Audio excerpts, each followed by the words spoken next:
বিজ্ঞান ভিত্তিক যদি চিন্তা করি ঘুমাতে হবে 9টায়, সত্যি কথা বলতেছি।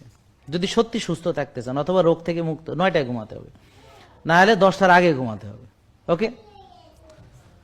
আর ঘুমানোর 3 ঘন্টা বা 4 ঘন্টা আগে খাওয়া শেষ করতে হবে। এটা হচ্ছে, এটাতে কেউ ডিসএগ্রি করবে, সে কোনো মানুষই না, ডাক্তার তো দূরের কথা, কোনো মানুষ না। হ্যাঁ, এটাতে যে অমত প্রকাশ করবে, দ্বিমত প্রকাশ করবে, হ্যাঁ মানুষও না, ডাক্তার তো দূরের কথা। বুঝলেন না কথা? তার মানে সাধারণ মানুষও এটা জানে, যাদের একটু স্বাস্থ্য সচেতনতা আছে, যাদের একটু কোরআন হাদিসের নলেজ আছে, পূর্বপুরুষদের ব্যাপারে কিছুটা ধারণা রাখে।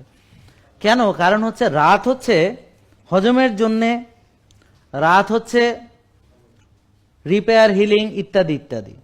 এখন আপনি যদি ধরেন ভরা পেটে ঘুমাতে যান, কি কি সমস্যা ঘটবে? সমস্যা ঘটবে যে ঘুমের ভিতরে হজম ভালো হতে পারে না, এই জন্য আপনি খাওয়ার পর একটু হালকা হাঁটাহাঁটি করলে হজম ভালো হয়। তাহলে হজম ভালো হয় না যদি খেয়ে এমনি শুয়ে পড়ে, হজম ভালো হয় না। দেখবেন বুক জ্বলে, দেখবেন এখানে গলার এখানে এসে বসে থাকে, হ্যাঁ, তো হার্ট বার্ন বলে, জ্বালা পোড়া, বুকে জ্বালা পোড়া, তো তারা গ্যাসের ওষুধ খায়, গ্যাসের সিরাপ খায় ইত্যাদি ইত্যাদি। তো খাই অমনি শুলে কি হচ্ছে, তার এটা তো ডাইজেস্টিভ প্রবলেম হচ্ছে, একটা হচ্ছে ডাইজেস্টিভ প্রবলেম।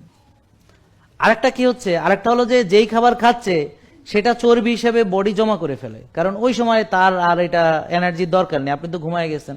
যাই খাবেন, ঘুমার সময় যা খাবেন সেটা বডি স্টোর করে রাখবে।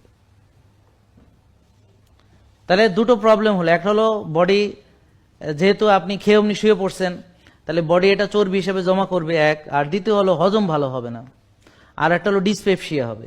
আর সমস্যা হচ্ছে ঘুম নিরবিচ্ছিন্ন হতে হলে, এখন শরীরের মধ্যে হজম চলতেছে, তার ভিতর ঘুম ভালো হবে না, আর ঘুম ভালো না হলে হজমও ভালো হবে না, আর ঘুম ভালো না হলে বডিতে ডিটক্সিফিকেশন হবে না, ঘুম ভালো না হলে রিপেয়ার হিলিং ভালো হবে না, মেমোরি কনসলিডেশন ভালো হবে না। তার মানে সকালে উঠে তার তালু জ্বলবে, মেজাজ খারাপ থাকবে, সারাটা দিন সে ঝিমাবে, যেখানে যাবে যেখানে ঘুমাইতে আছে ঝিমাইতে আছে এরকম করবে,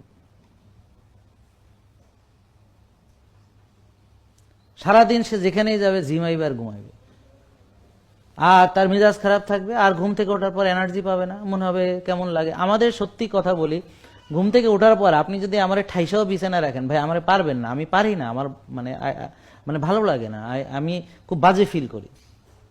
এই সময় উঠে আমার কাজ কামে লেগে যাইতে হবে, নামাজ পড়ার পরেই আমাকে চলে যেতে হবে খেলতে, নাহলে দৌড়াইতে, নাহলে হাঁটতে, মানে আপনি ঠেকা রাখতে পারবেন না। এবং প্রতিটা সুস্থ লোক এরকম হবে, সকালে তার অলসতা বডিতে একটুও থাকবে না, ঘুম ভালো হলে থাকবেন, কিন্তু রাতে ঘুম না হলে অবশ্যই তার খারাপ লাগবে। ঠিক আছে?